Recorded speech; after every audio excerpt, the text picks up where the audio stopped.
students, so we have our math assignment here for Monday. And as you've noticed, we are doing subtracting today, subtracting decimals.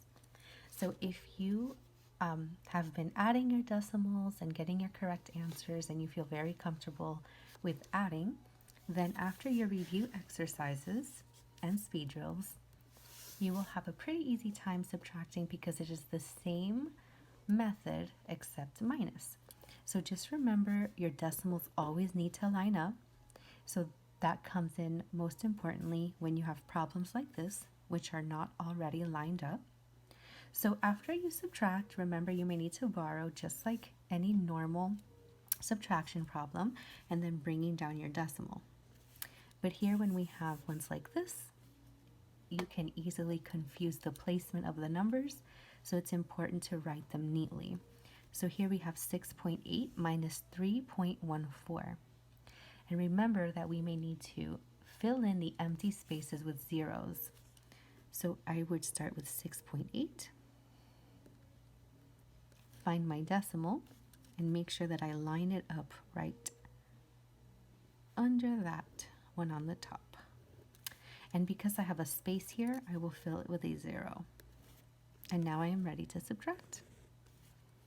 So we cannot take anything from 0, so we have to borrow as usual.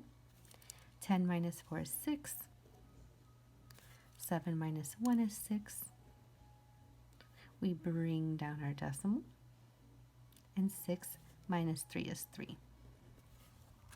So just as long as you are aligning those decimals and putting in the zeros in the empty spaces, then it's just as simple as subtracting normal problems. So here for our language arts assignment for Monday, we have a do you recall exercise. So as you probably remember, that means we're just going to be reviewing some previous content and some previous work that we have done because we are starting a new unit this week. So I'm going to read you the look closely and then give you a guide on your review assignments. So it says, remember that the past participle always needs a helping verb. The past form does not use a helping verb. Review the list of verbs below so that you can use them correctly. So here you have just a list of past and past participle verbs, so you can refer to this later. So here we have our principal parts. We have done this in the past, but just to review, it says now that you've reviewed these verb lists, see if you can use them correctly without looking back. Of course, if you need to look back, you can. Some of the verbs in the following sentences need helping verbs, some do not. Add has or have in the blanks where they are needed. If no helping verb should be used, leave the blank empty. So, you're going to read these sentences and decide what past or past participle word is missing, or if it's missing a has or have, or if it's missing nothing. So here for number 1, it says, my sister blank went to the library. Well, if we look up here, we see that the word went is here. That means it does not need a helping verb. Now, if it said gone here, then we would have to put have, because you would say have gone or has gone. But it doesn't. It just says my sister went to the library. So nothing goes here. Now for number 2, we do have to add one, and I'll explain how. I blank eaten all of my spinach. Would you say I eaten all of my spinach? No. You would probably say I ate all of my spinach, but because you cannot remove that word, we can add the word have. I have eaten all of my spinach. So just remember, as a tip, you cannot remove any of the words or the verbs. You can either leave it alone if it makes sense, or you may have to add a has or a have to make it make sense.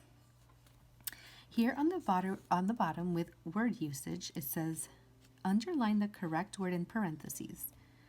Watch for correct spelling, agreement, and pronoun and verb usage. So this is also going back to what we did last week. You're just going to take a peek at those words in the parentheses and choose the correct ones that would make the sentence correct and proper. So just read it slowly. My suggestion is to read it out loud to better decide what word. So you're just going to underline the correct word.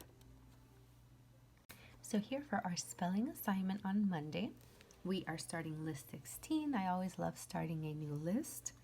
So I'm going, of course, to read you the words, and then you guys know the routine, but of course I will go over it with you, as well as these words are becoming just a little bit more challenging. So here for our pattern words, we have sensible, pleasant, obedient, entrance, important, convenient, difference, intelligence, reasonable, deliverance, comfortable, indestructible.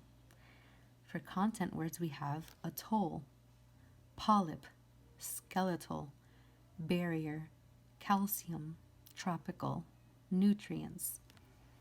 Vocabulary: exclaim, proclamation, corrupting, disruption. So we have a pretty simple assignment for our pattern words this time because we are just using the endings. So when you identify the endings, you're just going to find the words that match the ending. So for 1 and 2, the 2 words that end in able would go here. For 3 and 4, the 2 words that would end in A-N-C-E or ants, you would find them here, and then so on. So these are just matching, pretty simple. Here you're going to use, of course, your clue letters to identify your words. In this case, let's see. It looks like we don't have any double letters. So this should be easy. However, I want you to read them out loud. It's talking about coral and under the sea and the science facts. So read them aloud as you are filling them in because we're going to have to learn what these mean later.